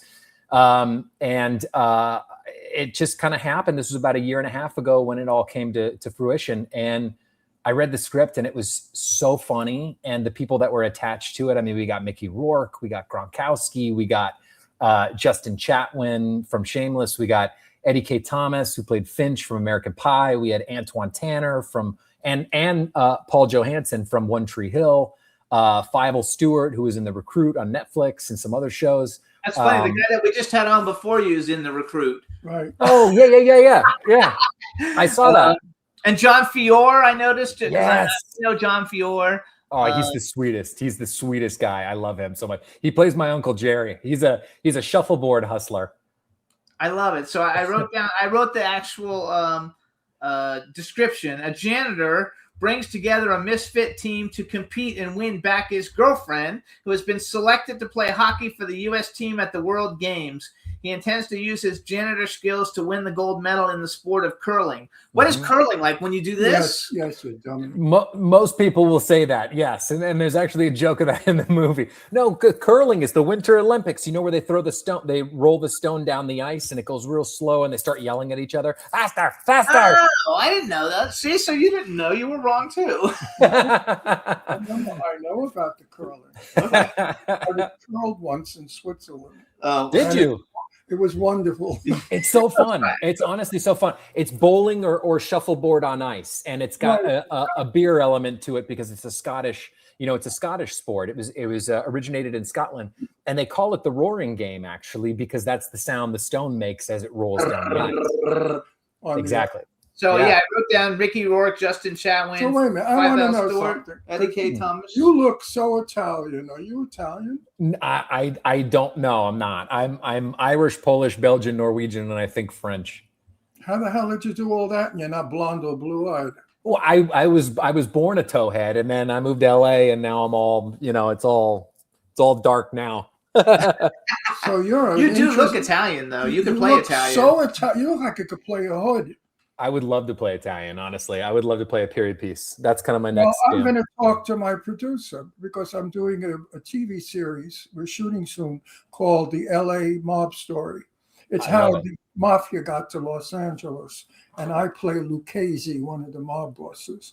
So I'm going to seriously talk to my, because I think he's still casting. Yeah, he would like you too. Talk to my manager. Who's the casting director? Racer. The casting director. I don't know who the casting director is. I don't know who it is, but I'll hook you up though. I've got all your information. So as we're finding, because I produce a lot of movies, and so I actually put a list together of all the people that come on the shows. And people ask me all the time, like, who do you know that we could like possibly get? And I send them the list, and then I introduce you to the people. So, and I've got 9 films of my own that I'm doing right now. So we'll put you on the list because you could play a lot of things. Look like one of the young hoods. I would love that. Can you do a New York accent? I can do a New York accent. You want a New York accent? I got to practice a little bit. I got to talk to you a little more, but you know. Yeah, you got to listen to me when. Yeah, so you might not have to though if he's in. It's an LA mob story. I think I'm going to be the voice coach on the movie. I'm not sure, but I think I am. Because I have such an antique New York accent. Don't forget, I love it. I'm 85 years old from Brooklyn, so my accent is authentic. It's not. I love it. Yeah. No, So that's one thing I would love to do as a period piece, and especially like an LA mob story. Seriously, like it's in the 1940s. Well, of course, it's the 40s when the mafia left New York to go to LA. Yeah. It's a great script. I love it. Trust me. So wait, let's go back to the roaring game. It's not a stupid mafia gangster shoot 'em up script. It's an intelligent script. I love it. I don't want to talk too much about it, but it's good. So the roaring game, first of all, when's it coming out? Because I think it's coming out tomorrow or Friday or something, right? Friday, yes, February 6th. And it coincides with the Winter Olympics, obviously, because of curling, you know, and that was smart. Yeah. So the distributors are Brainstorm Media and I think it was Vox. I'm not sure, somebody else, but and yeah, it comes out Friday in select theaters. So you kind of have to check your listings, but it's on all major VODs and streamings. It's Apple TV, Prime, Fandango, like all the things. So it's coming out. Yeah. Yeah. So we have a trailer. Would you be willing to shave off this part of the hair? Yeah, the flavor saver. Sure. Let's get rid of it. And just leave the mustache. Then it's very 1940s. I'm in. They didn't wear the thing in those days. No, it's a little hippie-ish. That came later. No, if you took off that thing, yeah, look at you, Mike. You look like a wop. Boy, you look good. So wait, let's go back. Because I have the trailer for the Roaring Game. I want everybody to see the trailer so they can see what it is. So Juan, we're going to do the one that says the Roaring Game. I'm going to let Darin actually introduce it. So introduce it. We're going to play the trailer, and we'll be right back. Okay, so here's the trailer of the Roaring Game. Ricky, some kid just puked his guts out. I need my top janitor, okay? Maybe you should take some time and put yourself back together. Not for me, for your next girlfriend. USA men's curling has been exposed in a bizarre scandal. I figured out how I'm gonna get Kelly back. We must curl. Huh? Game with the brooms on the ice. You need 10 grand for an entry fee. I might know a way to get the dough for you. You need a team. You familiar with the sport? I don't know if I would consider it a sport. Now, you owe me. So I suggest you go for the gold. We have some unique skills that'll make us naturals. Hank and I know a thing or two about sweeping. Fire! First big win in the books, baby. They look good, PK. They look real good. When I saw you on TV, I thought I was hallucinating. Yeah, I'm still a little shocked myself. People train their entire lives to get into the games. It's curling. We are the defending gold medalists. We're gonna kick your ass. You silly Americans. You watch too much Rocky IV. We are taking home the gold. Let it roar!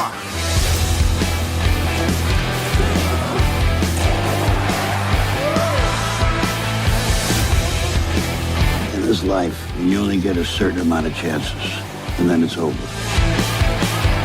You gotta do the best you can do.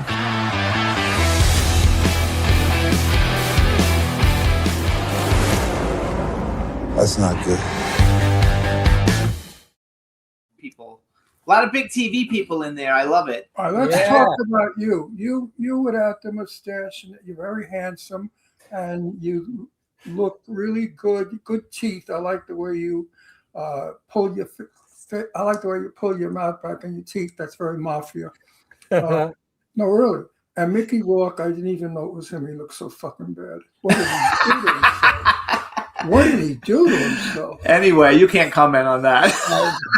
I won't touch it. I think it looks fun. I think it looks a lot of fun. I know what Mickey Rourke looked like when he was young. He was a handsome kid. Oh, he was gorgeous then. Yeah. I think, though, that if people find out about this film, like if they advertise this a lot, I think it'll be a huge hit. It's got a cast that everybody knows somebody in the cast, and likes somebody in the cast. And everybody loves, like half the population loves sports movies, and it's a comedy. So I think you got everything that you need to go forward with it. My daughter will love it because she's a hockey freak. Yeah, there's a lot of hockey elements in it. Obviously, with Justin Chatwin, he kind of plays he's got that Canadian accent, so he talks like this as if his front teeth were knocked out, and he's like an ex-hockey guy. And honestly, it's got that dodgeball, Bleeds of Glory, Kingpin sort of comedy, that 90s comedy feel. And then you mix it with the Winter Olympics, the curling, and there's only been, I think, like one or two other movies that are about curling. So this one is kind of like I've never seen one. Yeah, that's the thing. There's not many out there. Movie about curling. Yeah. Not at all. I didn't even know what it was, so I haven't seen it. I watched a lot of hockey movies. I did know what curling was. I was just playing with you. But curling is one of those sports that, like, when it's on the Winter Olympics, they play it during the day. This is a part of the interview where I have to get personal. Wait, he was finished. You interrupted his statement. Tell us, finish what's your statement. Yes. What's your statement? I was just, it doesn't matter. I was just saying, curling is one of those sports in the Winter Olympics where like they play it during the day and you're like, oh, I'll watch it for like 5 minutes. This will be fun. And for me, it's like an hour goes by and you're like, holy crap, I was just watching this for an hour. I didn't even realize it. You get hooked. It's actually really fun. That's when it's an interesting script. So Eddie K. Thomas is in it. Who? Eddie K's grandson, right? Is his grandson or son? Who? Eddie K. Thomas. Eddie K. is like, Danny K. is somebody. He's related to Danny K. I think. I don't know. I'm not sure. He played Finch in American Pie. He was the one who slept with. I knew Danny K. Yeah, I don't know. He was such a. I think so. I might be wrong, but I always back then. Danny K. was so big in the 40s, and when I met him, he was an old man in the late 40s, almost 50s before he died, and he was so gay. I don't know how they ever hit it on screen in the 40s, but boy, was he a flying fruit. She was really a queen. Maybe I'm wrong. I just thought that. I always thought that, but maybe I'm wrong. Who, Danny K? Yeah, I don't know if it is him or not. I don't think, because I don't see it. You would think it would pop up if you Googled him, and it doesn't. So I guess I'm wrong. Yeah, Sorry, everybody. I just Googled who is Eddie K. Thomas related to. I'm not sure, but I obviously know him from American Pie and stuff like that. Yeah, but it's a great movie, American Pie. Yeah, and a lot of people are related to somebody in the industry. Yes. I'm talking about Danny K., the father, a 1940s. Ugly guy singing in. Well, I'm wrong anyway because it's not right. I just thought it was. I was at a cocktail party and he sat next to me and was talking to me, and it was so difficult for me to be nice to him because I never liked him on screen. He used to annoy me. I wanted to smack him around on screen. No, it says that I'm wrong. There isn't. Oh well. So you guys, he was in American Pie. He was great, and we've had a couple people from American Pie on the show actually in the past, but I forgot. Okay, go ahead. You wanted to ask something personal? Yeah. I hit the part. I got. Are you married? I am. Yes, I am. Wife and 2 beautiful daughters. All you women out there, put the vibrator away. All right. Is your wife in the industry? Yes, she was on. He's a fucking ham. You're like Milton. Come on. You're like Milton. Okay, don't argue with me. Talk to him. We only have a few minutes. You're left. like Milton Berle. You only have a few minutes left, so keep going. Milton Berle always had to get in the act anyway. It's not important anymore. You ruined the whole segment. I didn't ruin it. What do you want to ask him? I've asked. He's married. He's got 2 beautiful children, and the women can go fuck themselves because he's not available. That's it. So all you broads out in the audience, put your butts back in your panties and forget it. He's embarrassed. I love it. Yeah, you're all red. Ladies, he's shy and embarrassed. Isn't that sexy and wonderful? Oh my God, the women are fainting. Oh, the chat room, the broads are committing suicide. I have to say though, you're gonna love it. When you're like 70, you're gonna look like you're 40 because right now you look like you're 20. Yeah, and it's gonna be really nice. Hollywood is gonna be very nice to you. Thanks, guys. I hope so. Let's see. Anyway, Rayster is my director and producer, and he's the writer, I guess. And he needs a lot of mafia people, so it'll be fun. Okay. You guys know Jimmy will, after the show's over, Jimmy will give you all the contact. No, I'm not going to give him the contact. I'm going to go to Rayster. You'll contact Rayster and we'll recommend you. Yeah. Because he said if you know any actors that look good and look Italian and have good credits, of course, he's interested. Sure. Let's do it. Yeah, reach out to my manager too. Brave artists. It would be fun on the set because it's an old Once set. we're ready, I'll reach out to you and then you can introduce me to your And it's so nice to leave who you are. Yeah. You won't be who you are because you'll have to be who you become. Yeah. And you look so different. And the characters are so rich. You know, they're rich characters. I think it's very cool that you look so like you look so different in the Roaring Game than you look now. Exactly. Ron was like, "Is that him?" I'm like, "Yeah, that's him." Well, that's so what it's makes good. That's what makes an actor.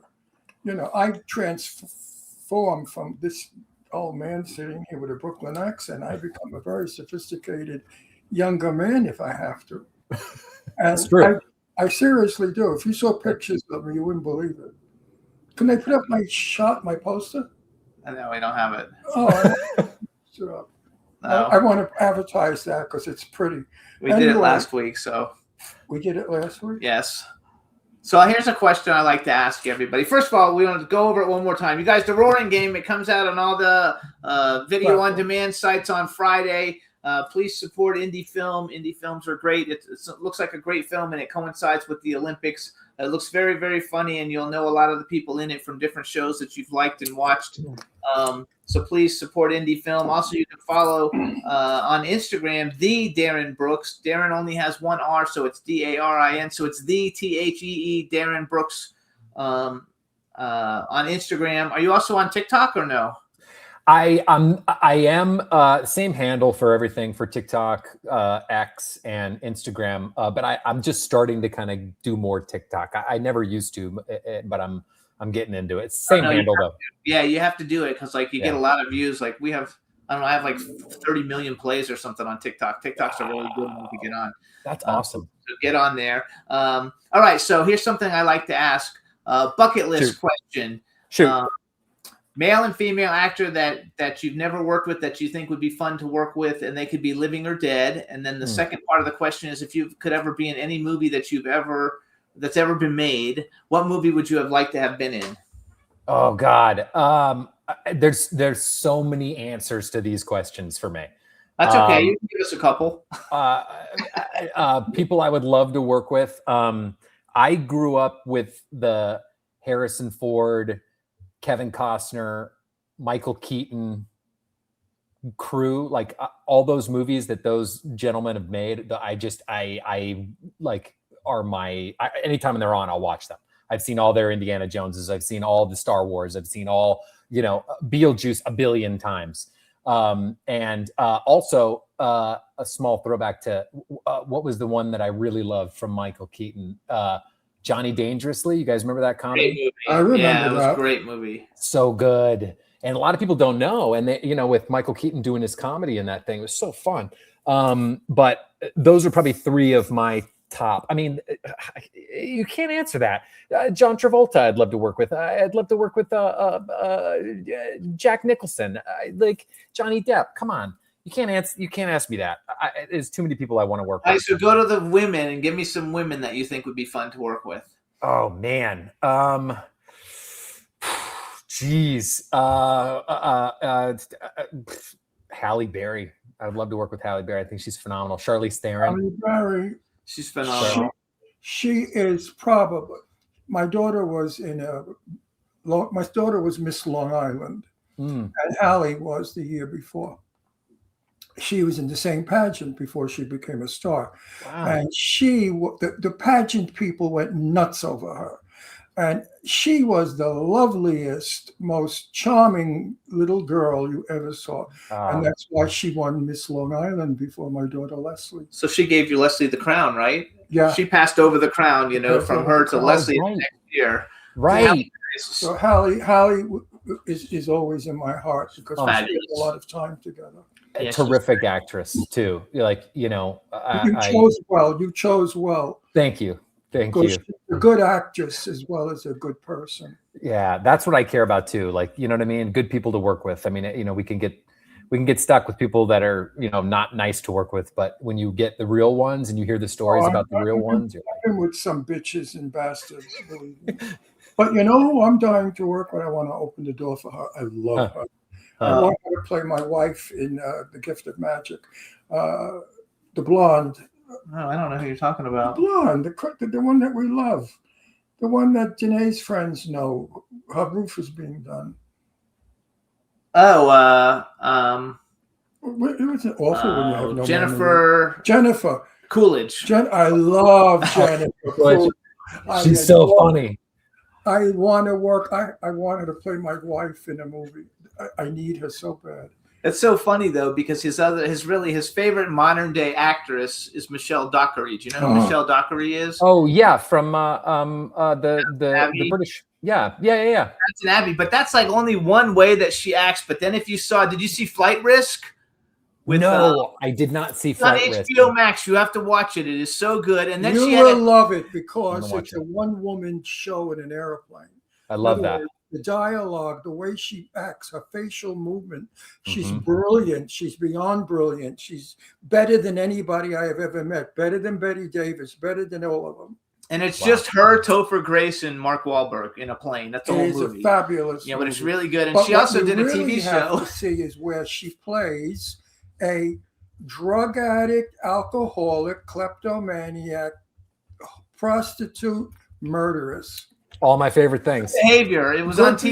behavior. It was a TV With show called with Good different Behavior. wigs and different costumes. She becomes different people.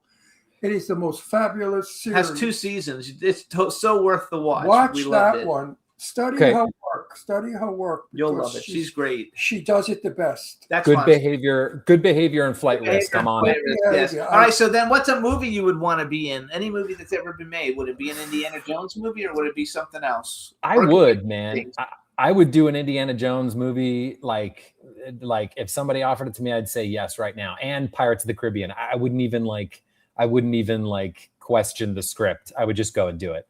Those are the things like I've always wanted to do. Like just that, there's those heroes. We don't have a lot of those heroes anymore. I feel like, You're right. in cinema, it doesn't feel like it. And even, unfortunately, some of the newer Indiana Jones don't feel like the old Indiana Jones. Not at all. No, not at all. That's And a we're- different cast. Yeah. Different directors, different mood, different thinking. Woke shit. I hate woke. And too much, No. Yeah. Not at all. No, I'm not happy. We don't go to the movies anymore because it's Yeah. cost a fortune. Yeah. We park the car, go to dinner, go to the movies, $100. Mhm. 2 of us. It's ridiculous. Yeah. Oh, he buys popcorn and gets diarrhea. And, Gee, thanks for telling me. Good night, everybody. Good night. and we add that to our evening out. It's not worth it. It's disgusting. So we stay home and watch. We the see shit some on some TV. movies we go see. Like we went and saw the Downton Abbey movie when it came out in Right. theaters, but he hated it. We saw Flight Risk in the theater, and it was great. Only because of her. She brings us into the theater. Yeah. I mean, some things you have to, some of those things that are a little bigger and some of those action things, I would say you got to go to the movies for. I feel like you have to have theater, you have to have cinema. And it's just a feel like, if you think about it, that's the history of movies, right? Movies were made to make people escape their lives, movies and TV shows, but movies originally. So in my day, they did. Yeah.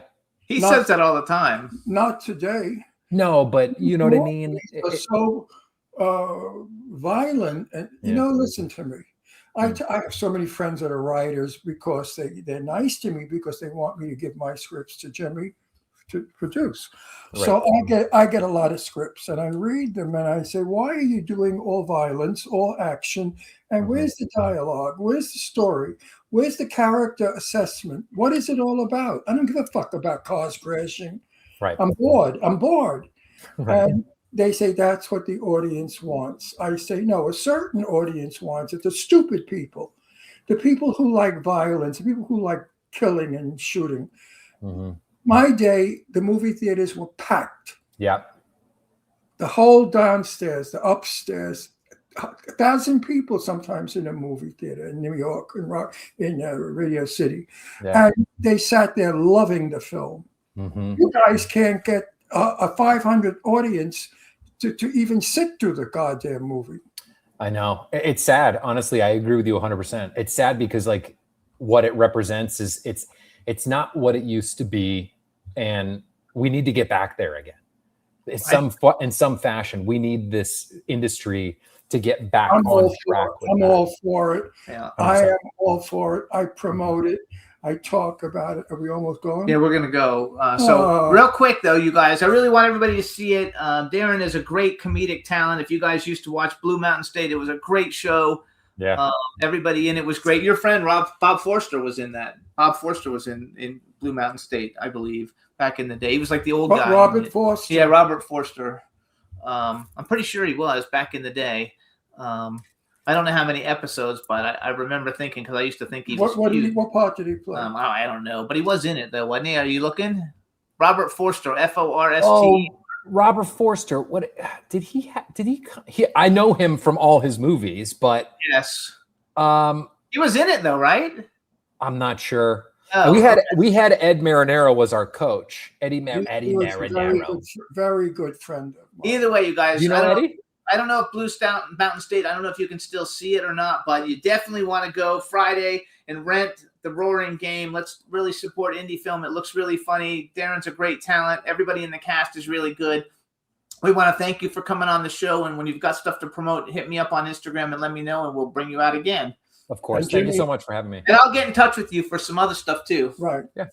Thank you so much. For sure. Good luck with it. Bye-bye. Thanks, guys. Thanks so much.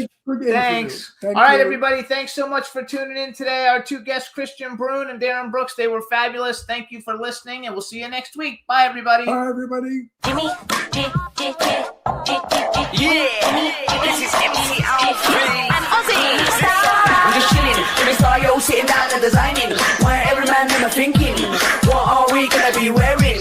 Yo, I'm a Liverpool MC, you can't test me. Big up the girls inside the party. Let's get down to crazy Jimmy. Big up myself and known as Alfie, the one and only, the Turkish MC. Always love the clothes of Jimmy. Bitch, I'm your one I wanna be. Jimmy Star, new celebrity. We'll take you out.